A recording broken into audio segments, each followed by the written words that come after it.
Pull yourself up a chair and join us at the Energy Roundtable.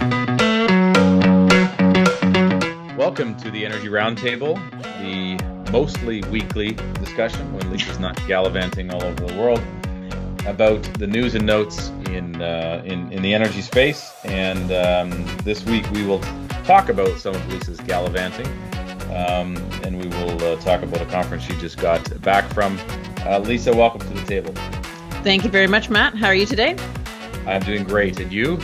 Good. Long time no see in a way. I mean, I've seen you over the last couple of hours because we've been focused on some kind of marketing and media related activities. But otherwise, I think the last time I spoke with you was, well, maybe it was Monday, but I didn't really see you. So no, you've been what's the phrase? Girl about town or man about town? That's girl right. In your That's case, right. Or as Steve called me yesterday, I'm a jet setter. So jet setter. Yeah, right on. Yeah. Good. So Yeah. you're coming back from where? IPSA in Banff, Alberta. Beautiful Banff, Alberta. It was actually the first time, believe it or not, that I've ever been to Banff. Okay. So it was a treat for me because it's very, very pretty. For those of who have not had the chance to go there yet. It's funny. IPSA was also my first time in Banff. I remember I remember driving there, being on a phone call with our former colleague Leslie, and saying, "I'm a bad Canadian. Like I've never been here before." Yeah, I felt terrible actually, considering the fact that I've never been before. But yeah, I was there with Dave Rorda, our director of Western Canada. Cool. So that was fun to sort of catch up with him. What does IPSA stand for our listeners? It is the Independent Power Producers. Oh, I forget the S and the A, what that stands for. Do you remember or do you recall? A is probably Alberta. Yeah, what's the S? Producers. I don't know. we should know, but we should know that. Independent Power Producers Society of Alberta. Society of Alberta. Okay, excellent. Thank you. That's our producer Mark Charbonneau chiming in. Thank you, Mark. Yeah. But as it the conference name might suggest, there are a lot of different IPPs there, a lot of different end users. It was a great conference because we are in the middle of this energy transition, which everybody was referring to during the conference. So there's an exhibitor section, and then there's, various speakers that are coming from all, I will call it walks of life and different companies. I mean, you have TransAlta there, you have Capital Power there, some of the normal people, you have some ex-politicians. Like, it's really fascinating, like, the group of people that was there. So I took in a number of the sessions, and basically for today's roundtable, instead of going through two typical articles that I would do, wanted to sort of talk about some of the things that I learned. A lot of this is available in the public domain, so feel free to definitely research it. And then some just varying opinions that kind of surfaced that were interesting that I sort of jotted down. So I don't know if you want me to kind of just go through. Just go and I'll let you just start talking. I'll cut you off when I want to ask a question or give an opinion. Not that I ever have any opinions, but. So I mean, I guess I'm going to kind of just go right from top to bottom here. But there was a lot of discussion about ESGs, or environmental social governance. And the fact that, many banks are really tied to funding projects that are tied to those ESG goals. So there's a whole kind of session on that, the importance of ESG, and again, just the financial aspect of moving some of those projects. Are there clear, do they talk about clear metrics? Like, what does it mean to measure? Because that's one of the bugaboos, isn't it? Like, how do we, what it's nice to say that, you see it in print in the newspaper all the time, but, aside from defining the acronym, what does that really mean? Yeah, I mean, I think that was discussed a little bit, and I think the problem is there's so many different metrics that people are using right now too, which is kind of makes it a little bit more difficult, right? Like, you're right. What is environmental social governance, and how do you measure that, and how are the banks measuring that? And that wasn't really clear. I mean, there was a lot of discussion about it's coming from various forms, and that the people are measuring it very differently. And the fact that, even from a carbon perspective, and this came out of COP26 as well, everybody is measuring the price of carbon differently as well, right? If you look at North America, if you look at Canada, if you look at the US, if you look at Europe, So yeah, I think you're right. Like that's one element that we are going to have to get better at kind of defining as a society for sure. And I think if we don't, I think the reason it's important, I mean, is if we don't have a standard, preferably an international standard, then we talk about it all the time on these shows. How big do we draw the box, right? If you shrink the control volume for those process engineers amongst us, if you shrink the control volume enough, everything looks like it hits the ESG goals, right? But then if you and if you make it big enough, oh man, you might get into a lot of social or governance issues. But like you got to have I think some standards are would be beneficial and level the playing field across technologies and projects and opportunities. So yeah, totally agree. My next note or point, I put a big asterisk next to because I got pretty excited actually. I don't remember who said it, who unfortunately was presenting this, but essentially the EU's perspective is that decarbonization of their natural gas grid is cheaper than electrifying everything. And apparently BC has a similar outlook. So I got really excited with that because, as our listeners know who are listening in often to our show, we've talked a lot about electrification versus the thermal kind of, side of things. And the fact that there's been a lot of emphasis on the electrification of our grid and of, industry. And so the fact that, they're talking about the natural gas or that thermal piece having a big place, I thought was quite interesting. And obviously, the fact that Fortis BC, just, from a Canadian content perspective, has a similar outlook, I think is quite evident in terms of the fact that they're obviously buying a lot of the RNG that, whether it's RNT Ontario that's injecting the, gas, renewable natural gas that gets cleaned up from wastewater treatments or landfills or AD facilities, into the grid. They're kind of, indicating to the market that that's a big deal, right? Yeah, and that's a tough one. And was there somebody there from Fortis?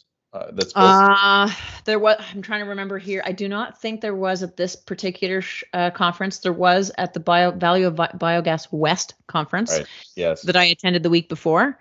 But I don't think at IPSA.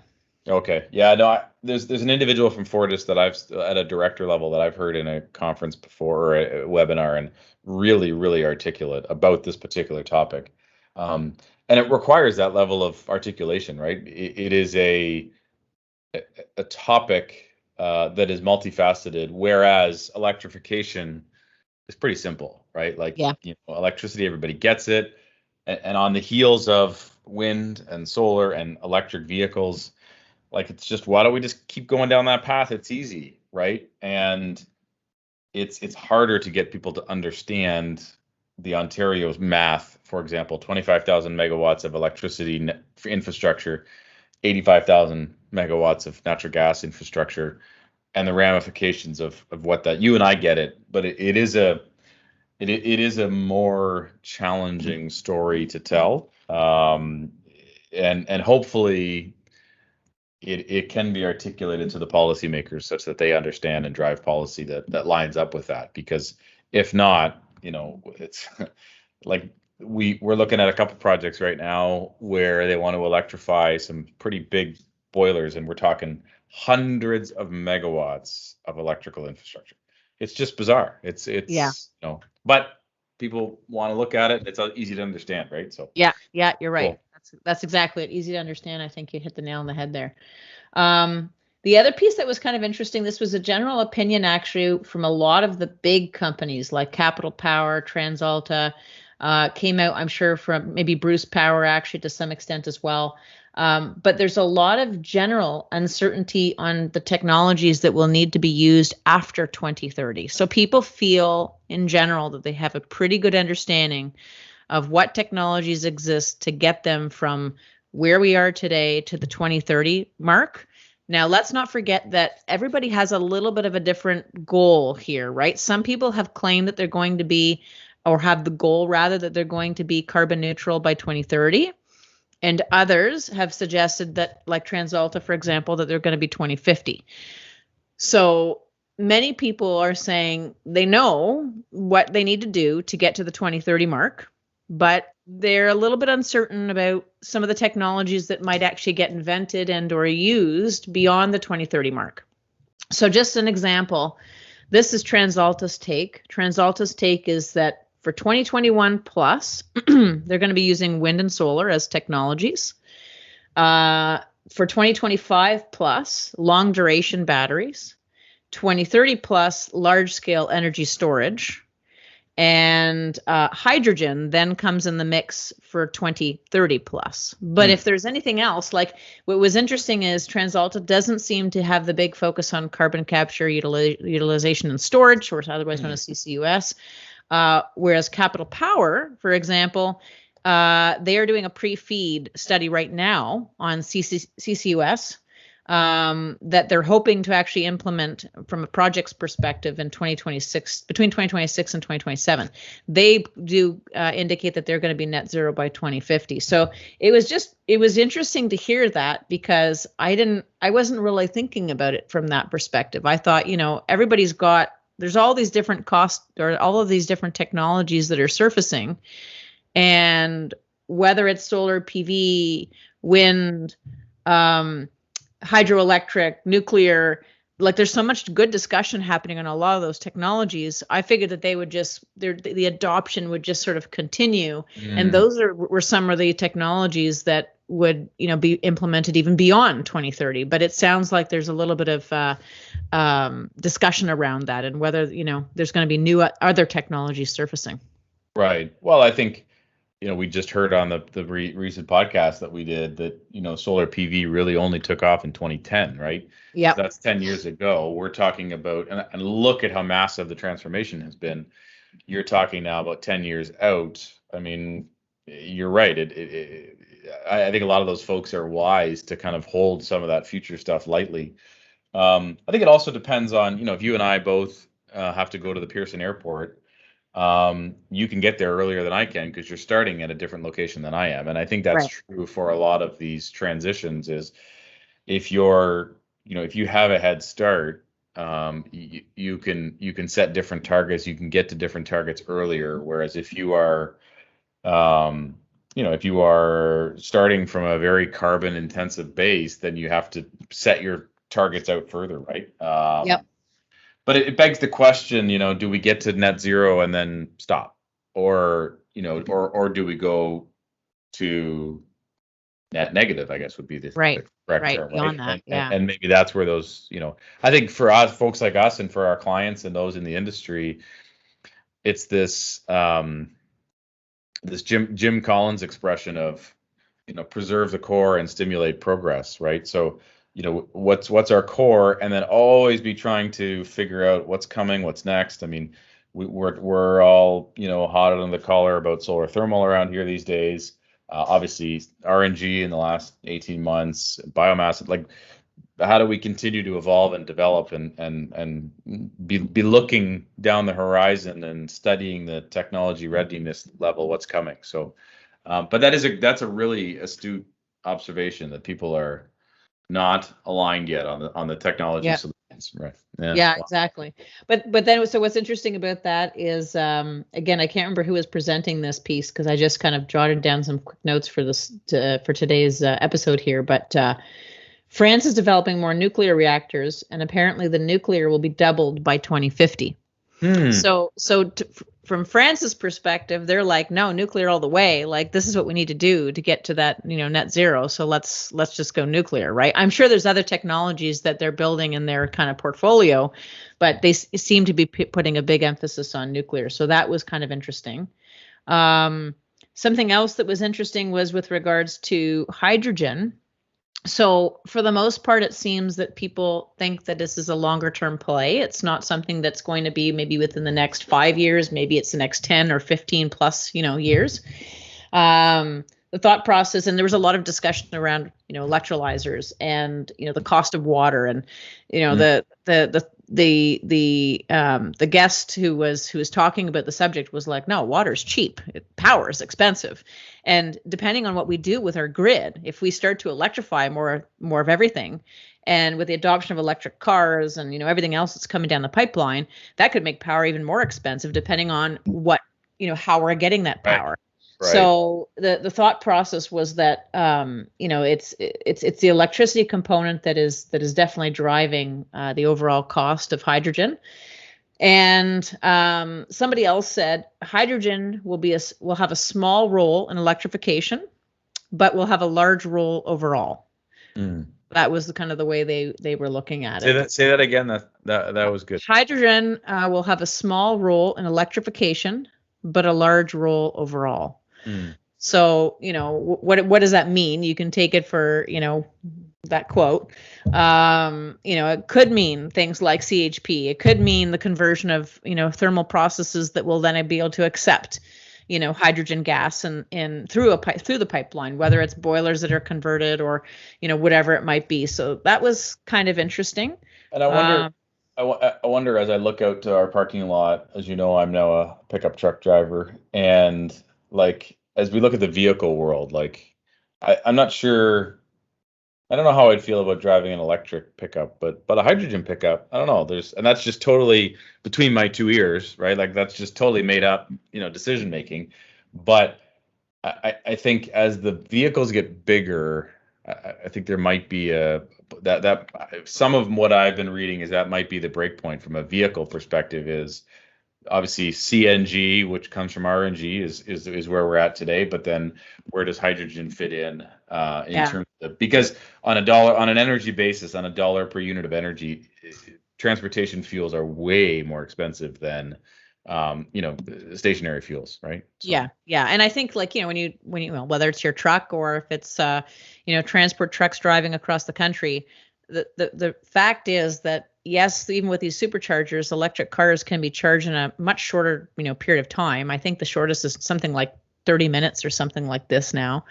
But who's got 30 minutes in a way to wait around, especially if you're making money off of driving, right? So you think of hydrogen, and yes, you still have that fuel cell piece, right? That's tied in, but it's as close as you're going to get to a gasoline pump or a diesel pump in terms of that refuel time, right? Yeah, exactly. Yeah. So to me, that's quite important.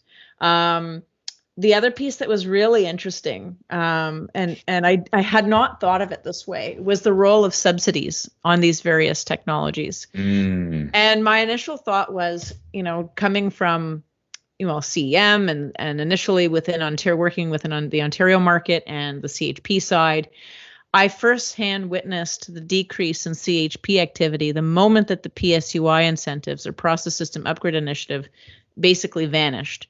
And you could see that because the PSUI program was, basically funding up to 40% of a project.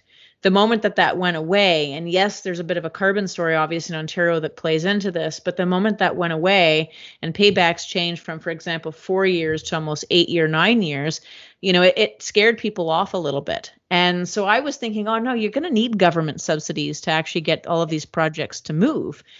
But the opinion of one of the speakers was that the role of subsidies, that they should only be put in place to address market failures, and you need to allow technologies to compete for cost parity. So instead of putting the focus on a few technologies which could hinder this cost parity process, let industry do what they need to do and let them do what they know how to do best, which is all compete against one another. So you have carbon capture, utilization, and storage competing with solar PV, competing with wind, competing with battery storage, competing with solar thermal. And so I hadn't really thought of it from that perspective, but that was kind of interesting. Yeah, I think the counterpoint that might come up, particularly from the solar industry, would be, well, we wouldn't have moved down that cost production curve that we just talked about on our last podcast. We wouldn't have come down that cost production curve without subsidies and incentives, right? So it's I'm no economist, but it's kind of a chicken and egg, I think, right? So, but yeah, I think it's on one hand, government wants to move stuff forward. On the other hand, I agree they shouldn't be picking winners, and subsidies certainly pick winners for sure. Yeah, no, exactly. Another note that I have here is that Bruce Power, I think they plan to be net zero by 2027. Hopefully, I'm not getting that date wrong. They're really focused on backup diesel gensets at this point. The fact that they can eliminate that, because that's really where their emissions are really coming from the backup piece. That's like going back to our Pearson Airport. Bruce Power is sitting in the self pickup lot. Like, come on, guys. That's like, right. It should be tomorrow. Like, it should be tomorrow. Yeah. Like, So what's interesting though is they actually plan to replace these backup diesel gensets with SMRs. Oh, cool. Mm-hmm. Okay. So, we've talked a lot about small modular reactors and their place in the market. And so that was kind of interesting because there was a little bit of discussion about SMRs, but they were kind of the one that was putting a little more focus on it than some of the other presenters. Sure. So that was interesting. Cool. And then two other points, and then we'll hop on to, I guess, our face-off. But I think that one of the bigger takeaways that I at least took away from it that I think everybody is struggling with is how do we do this by remaining cost competitive in the market? Like they realize that there's a premium to some of these technologies at this point, right? Whether it's carbon capture, utilization, and storage, whether it's SMRs, whether it's batteries or wind and solar. There's some pretty expensive technologies out there, and how do they implement these technologies so that they can get to carbon neutrality by 2030 or 2050, but yet remain competitive in the market and make sure they're providing clients with the resiliency that really everybody is, right. deserves essentially and is aiming for. So right. that was another interesting point. And then the last one, I'm just going to flip screens here for a second so I can just make sure I'm jotting down or I'm noting the right people that, if I can find it, hopefully I can. Yeah, the last session was a keynote discussion, which was called Bridging the Partisan Divide. The moderator was Laurie Williams, a political scientist from Mount Royal University. The keynote was Brad Wall, which was the 14th Premier of Saskatchewan. Oh, yeah. Yeah, he was cool. It was a lot of fun to see him. Our one of our friends from one of our construction partners was trying to get a selfie with him. It was kind of fun. And then the Honorable Thomas Mulcair, which is the former leader of the opposition, visiting professor, University of Montreal, and political commentator. So there was a lot of really good discussion between those two. I don't know why, truthfully, IPSA left it to the last in terms of, because by that point, at least 50% of the people had literally folded up their booths and had gone home. Right. And I found it to be very interesting to hear the opinions of both of these individuals, because in some cases they were aligned, in other cases they were very different. Cool. But the thing that they did agree on was that government in general should step aside and let industry do what it basically needs to do. All they should be involved with from a government perspective is setting the basic parameter of where we as a society or as Canada need to be, and then let industry take over, and they're confident that industry would be able to solve the problem itself without having government interaction. So that was interesting.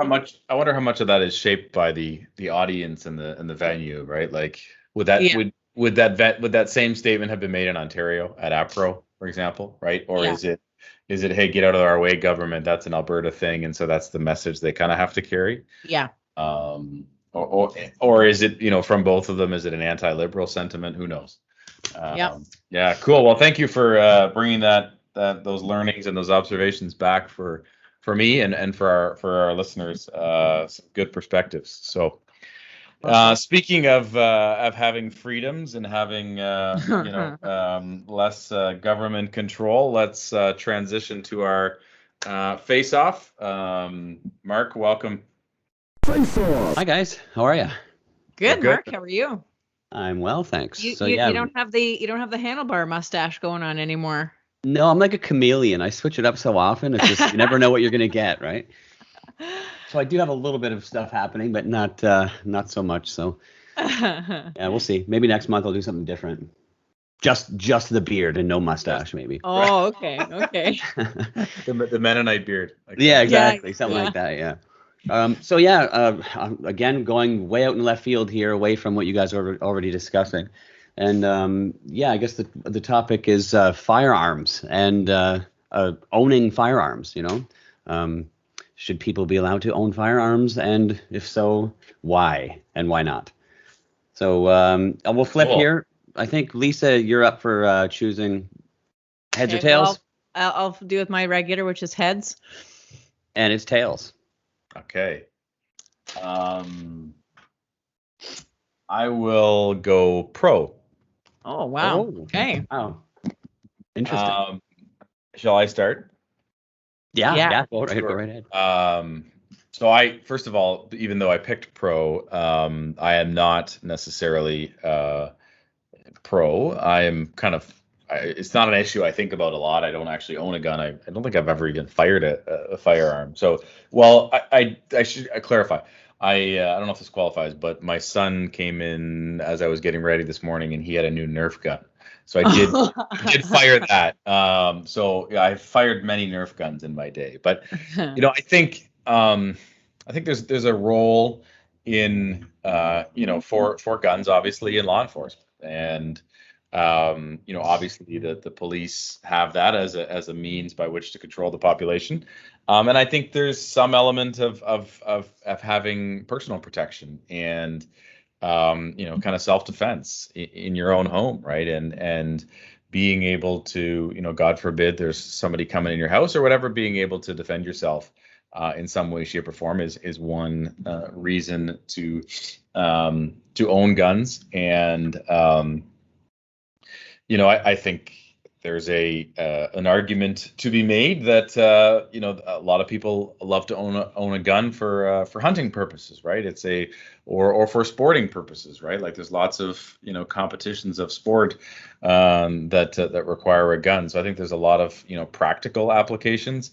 And I think there has to be, if there's enough of a groundswell of owning guns and operating guns, then you're going to have good control. You should have, good regulation of it.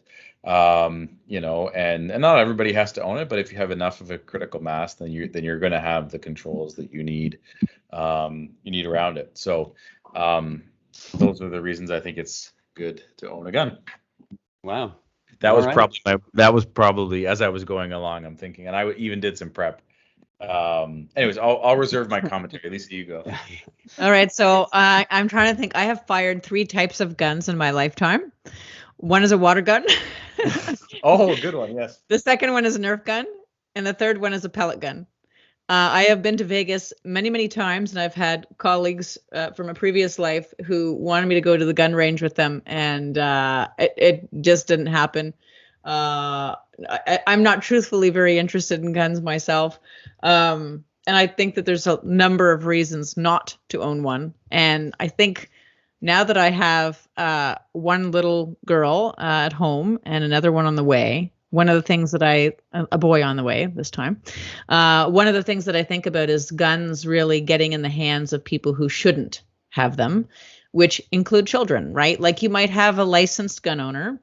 They bring their gun home. Maybe it could be for hunting. It could be for personal protection. And yet the kid finds it and all of a sudden, does something unfortunate to themselves or to somebody else.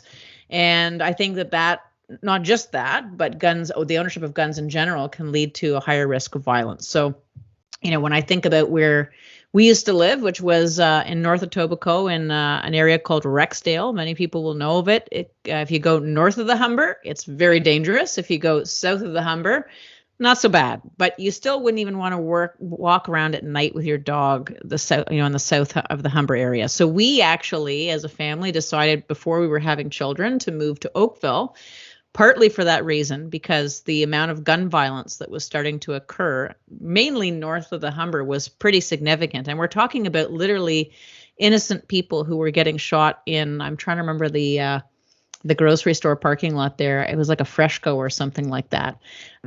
But so I think that's a big issue. And I think, generally speaking, when you look at, and I have to be careful here when I'm talking about geographies, but north and south of the border, we'll just say, you end up with often higher crime rates, unfortunately. And studies have shown that areas that promote the ownership of guns or the right to bear arms experience higher crime rates. And I think as a society, we really need to continue doing our best to reduce crime rates. And I think that within Canada and certainly Ontario, we've done a pretty good job, despite some of the areas, like I mentioned, that are still, pretty targeted or unfortunately have a lot of people that have been exposed or carry guns. The other piece that a lot of people I don't think realize is that when you have access to guns, typically there's also apparently an increased risk of suicide. People don't think necessarily through the full, the full behavior, and so as a result, if they have access to a gun, it's something that they might contemplate and react to pretty quickly.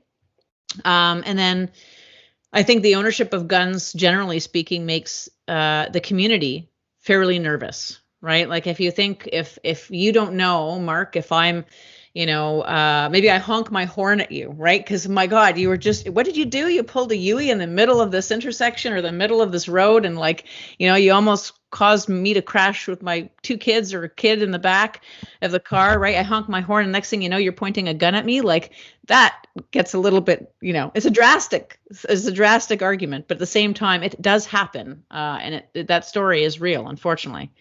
And then I think just the right to carry firearms can increase, chances of unintended shootings, especially when people are under, the influence or intoxicated.